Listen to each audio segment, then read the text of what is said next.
बिस्मिल्लाहिर्रहमानिर्रहीम।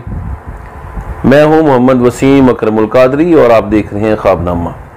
सैयदना उज़ैर अलैहिस्सलाम अल्लाह के बड़े प्यारे पैगंबर हैं। कुरान करीम के पारा नंबर 3 में उनका जिक्र खैर आया है।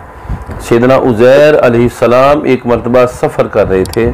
सफ़र के दौरान जब वो बैतुल मक़दस के पास से गुजरे तो बैतुल मक़दस तबाह बर्बाद हो चुका था। बख्त नसर ने बनी इसराइल में से बहुत सारों को कत्ल कर दिया और बहुत सारों को कैदी बना लिया। बैतुल मक़दस जो है उसको नेस्तो नाबूद कर दिया, उसके दरो दीवार जो है उनको गिरा दिया गया और मकानात तबाह कर दिए गए। बनी इसराइल को अपने साथ ले गया और कैद खानों में कैद कर दिया। सैयदना उज़ैर अलैहिस्सलाम इस इलाके से गुजरे। आप गधे पर सवार थे और आपके साथ आपका खाना भी मौजूद था। सैयदना उज़ैर अलैहिस्सलाम जब बैतुल मक़दस के पास से गुजरे तो अल्लाह से अर्ज़ किया कि अल्लाह इस शहर को अब कैसे आबाद किया जाएगा। रब ताला ने अपनी हिकमत वाज़े फरमाई और सैयदना उज़ैर अलैहिस्सलाम 100 साल सोए रहे। एक दरख्त के नीचे 100 साल सोए रहे। 100 साल गुजर गए। बख्त नसर मर गया। उसका बेटा जो है उसने तख्त संभाला। उसने बनी इसराइल के साथ नरमी की और बहुत सारे बनी इसराइल को बैतुल मक़दस भेज दिया। बैतुल मक़दस दोबारा आबाद हो गया। इसके घर दोबारा बन गए। दोबारा महल्लात और बेहतरीन घर और गलियां और बाजार तामीर हो गए। सैयदना उज़ैर अलैहिस्सलात व तस्लीम सोए हुए थे और अल्लाह ने उनके जिस्म को हर बंदे से, हर मखलूक से महफूज रखा और किसी को उनका जिस्म अक़दस नज़र भी नहीं आया। ना उनका जिस्म अक़दस नज़र आया, ना उनका गधा नज़र आया, ना उनका खाना नज़र आया। 100 साल के बाद सैयदना उज़ैर अलैहिस्सलाम को रब ताला ने ज़िंदा किया। उनसे फरमाया फिर कितनी देर सोए हैं? उन्होंने अर्ज़ किया, ए अल्लाह, मैं एक दिन बल्कि दिन का भी कुछ हिस्सा सोया हूँ, क्योंकि जब वो सोए थे तब दोपहर का वक्त था और जब जागे तब असर का वक्त था। तो अर्ज़ किया एक दिन बल्कि एक दिन का भी कुछ हिस्सा सोया हूँ। फरमाया नहीं, बल्कि आप 100 साल सोए रहे हैं। अपना गधा देखिए, वो हड्डियाँ बन चुका है, हड्डियाँ भी उसकी सफ़ेद हो चुकी हैं। और अपना खाना देखिए कि उसको हमने गलने सड़ने नहीं दिया। सैयदना उज़ैर ने देखा आपका गधा जो है वो मर चुका है और उसकी हड्डियाँ तक सफ़ेद हो चुकी हैं और आपका खाना बिल्कुल वैसा सही सलामत तरो ताज़ा खुशबूदार है। सैयदना उज़ैर अलैहिस्सलाम के सामने रब ताला ने गधे को जिंदा किया। हड्डियाँ आपस में जुड़ी, ऊपर उनके गोश्त चढ़ा, ऊपर खाल चढ़ी, फिर उसमें जान डाली गई और वह हिनहिनाने लगा।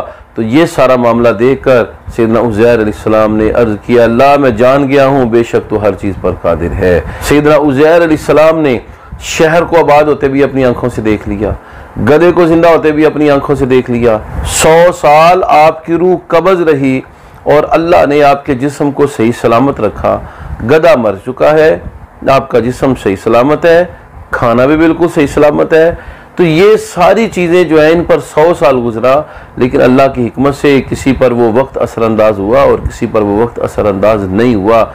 इस पर रब ताला ने ये निशानी बताई थी, ए उज़ैर, हम चाहें तो वक्त चीज़ों पर असर करता है, हम चाहें तो वक्त चीज़ों पर असर नहीं करता। असल मुअस्सिर तो हम हैं, असल असर डालने वाले तो हम हैं। अल्लाह की ये कुदरत देखकर सैयदना उज़ैर अलैहिस्सलाम ने अल्लाह रब्बुल आलमीन की बारगाह में अर्ज़ किया कि अल्लाह मैं जान गया हूँ कि बेशक तो हर चीज़ पर कादिर है। शहर भी आबाद हो गया और सैयदना उज़ैर अलैहिस्सलाम का गधा भी जिंदा हो गया। गधे पर सवार होकर सैयदना उज़ैर अलैहिस्सलाम अपने घर तक पहुँचे। दरवाजे पर दस्तक दी। दरवाजे के बिल्कुल पास ही एक बुढ़िया चारपाई पर बैठी थी। आपने उससे फरमाया ये उज़ैर का घर है।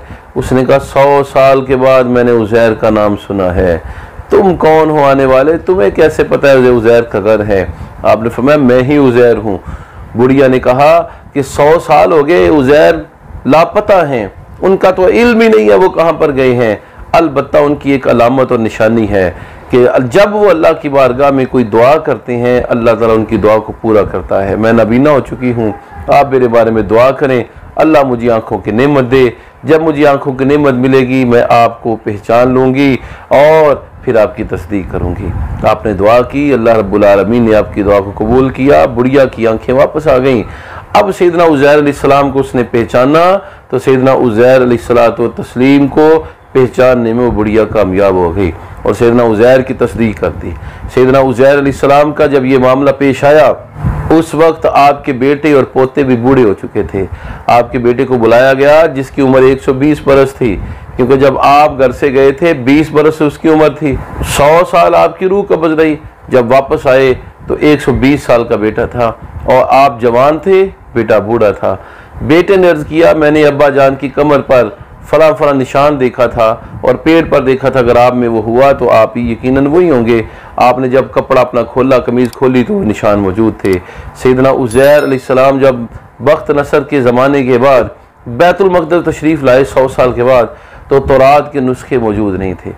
सैयदना उज़ैर क्योंकि हाफ़िज़े तौरात थे, इसलिए सारी बनी इसराइल आपके पास जमा हुई और उन्होंने कहा कि आप हमें तौरात लिख दीजिए। सैयदना उज़ैर अलैहिस्सलाम खुले आसमान तले बैठकर तौरात लिखने लगे। सारी तौरात लिखी। जब सारी तौरात लिखी, आसमान से एक नूर आपके सीने अक़दस पर नाज़िल हुआ। ये मामला देखकर लोगों ने कहना शुरू कर दिया कि उज़ैर अल्लाह के बेटे हैं। 100 साल के बाद जिंदा हो गए, तौरात भी ज़बानी लिख दी। 100 साल में उनकी ज़िंदगी पर, उम्र पर, सेहत पर कोई असर भी नहीं पड़ा। तो ये इब्नुल्लाह हैं। यहाँ से यहूदियत के अंदर गलत अकीदा पैदा हुआ इब्नुल्लाह का, अल्लाह का बेटा होने का। हालांकि अल्लाह वहदहु ला शरीक है, वो औलाद से, बाल बच्चों से, ख़ानदान से, हसब नसब से पाक है। कुरान करीम में अल्लाह फरमाता है कि उसके यहाँ औलाद कैसी होगी जबकि उसकी तो बीवी नहीं है।